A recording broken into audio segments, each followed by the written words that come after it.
250 बस में से फिलहाल जो है वो 212 से भी ज्यादा बस वो बंद हालत में देखने को मिल रही। और अगर आंकड़े की बात करें हम तो 1500 करोड़ का आंकड़ा यहाँ पे जाता है जो नुकसान में है फिलहाल। ये सब मिलीभगत है, कॉन्ट्रैक्टर और भारतीय जनता पार्टी के शासकों की मिलीभगत है और उसके बदौलत पब्लिक का पैसा जा रहा है सीधा भाजपा के कार्यालय तक और कॉन्ट्रैक्टरों के पास। जो बसें ऑन पेपर दिखाई जा रही है वो सब झूठ साबित होता हुआ नजर आ रहा है और उसके वजह से ही लोग है जो बेवकूफ बनते जा रहे हैं। और सत्ता पक्ष के जो लोग हैं जो सत्ता में है वो हमेशा जो बड़ी बड़ी बातें करते कई बार आवाज उठाई, लेकिन यहाँ पर न्याय देने वाले लोग जो है जिसको एक्शन लेना है उसको 2% का कमीशन मिल जाए। पेपर में आया था 2% कमीशन के लिए पूरे शहर को बांध में लेके रखा है। सूरत में गरीब और मजदूर वर्ग के लोगों के लिए अच्छी सुविधाएं मिल सके और कम पैसे में वो अपनी सवारी कर सके, इसलिए सूरत महानगर पालिका द्वारा सिटी बस की योजना है वो लाई गई थी। 250 बस में से फिलहाल जो है वो 212 से भी ज्यादा बस वो बंद हालत में देखने को मिल रही। और 100 अगर आंकड़े की बात करें हम तो 1500 करोड़ का आंकड़ा यहाँ पे जाता है जो नुकसान में है फिलहाल। म्यूनिसिपल कॉर्पोरेशन अपनी किताब में ये बताती है कि इतनी हम बस चलवा रहे हैं, लोगों को सुविधाएं दी जा रही है। आए दिन ऐसे वीडियो भी वायरल होते हैं जहाँ पे लोग गिरते हुए नजर आते हैं और उसमें धक्का धक्की करके मरते हुए नजर आते हैं कि कैसे वो सवारी कर रहे हैं। लेकिन फिलहाल ये बस की हालात क्या है वो आप खुद ही देख सकते हैं। यहाँ पे कम से कम नहीं तो 53 से भी ज्यादा बसें हैं वो खंडर हालत में देखने को मिल रही है। यहाँ पे बसों का मेंटेनेंस जीरो है और लेकिन उनके जो किताब है तिजोरी जो भरी जाती है उसमें बताया जाता है कि 1500 करोड़ का हमारा टेंडर होता है। लेकिन फिलहाल जो बसों की हालत से आप ये देख सकते हैं कि इनकी हालात क्या है और लोग कैसे एक बस में मुसाफरी करने के लिए मजबूर बनते जाते हैं। ये तंत्रों को क्यों नजर नहीं आ रही है जो ये बसें इनका मेंटेनेंस क्यों टाइम पे नहीं हो रहा है, जिसके वजह से लोग जो मजबूर होकर बस में जाने के लिए मजबूर होते रहते हैं। टैक्स के पैसे उनके कहाँ जा रहे हैं ये भी एक सवाल खड़े करते हैं।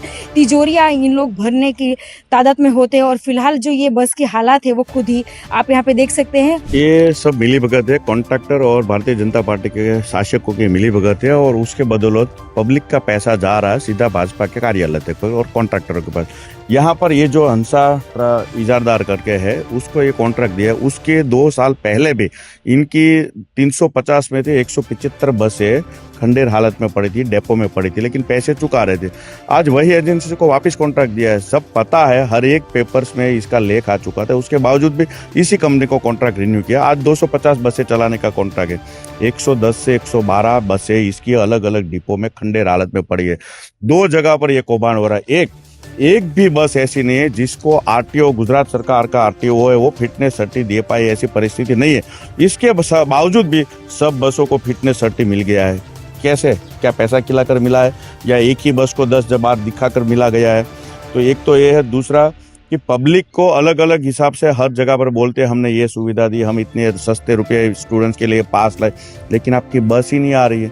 आप ऑन पेपर बसें दिखा रहे हैं, ऑन पेपर हर जगह पर रूट पर आपका शेड्यूल है ये बस यहाँ पर, लेकिन आज की डेट में इस हंसा ट्रैवल्स के 3 डेपो है, पूना है, वेसु है और एक कोसाड।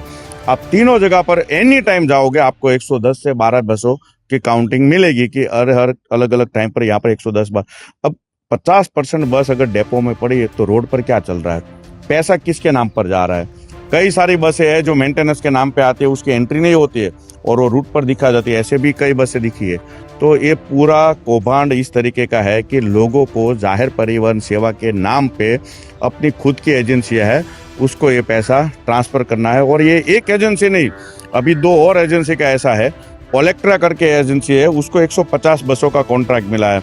उसके 2 डेपो है, दोनों डेपो में आप जाओगे 35 से 40 बसें, यानी कि 150 में से 80 बसें या तो चार्जिंग के नाम पर डेपो में है या तो मेंटेनेंस के नाम पर है। तीसरी कंपनी है ग्रीन सेल एजेंसी, उसको 150 बसों का कॉन्ट्रैक्ट दिया है। उनके 2 डिपो है, एक मगोप के है और एक यहाँ पालनपुर। वहां पर भी आप जाओगे तो आपको वहां पर भी दोनों डिपो के अंदर में 45 से 47 बसें डेपो पे के अंदर। अब दिक्कत यहाँ पर ही आती है कि 50% जितनी बसें डेपो में है तो रोड पर क्या चल रहा है?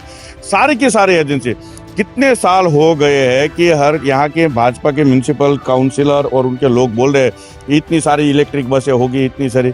आज की डेट में भी 700 बसें टोटल चल रही है, 775 बसें। 775 में से तो लगभग 400 जितनी बसें ऐसी है कि जो रोड पर चलने लायक ही नहीं है। तो उसके बावजूद भी सिर्फ 200-250 बसों की से पूरा सूरत चल रहा है। और इसीलिए हमारे जो स्टूडेंट्स है, हमारे लोअर क्लास के वर्ग के लोग हैं, जो मिडिल क्लास है, सब बेचारे इतने भेड़ बकरी की तरह बस में बैठने के लिए मजबूर हो रहे हैं और शासकों को बस पैसा मिल जाता है, बात फिनिश।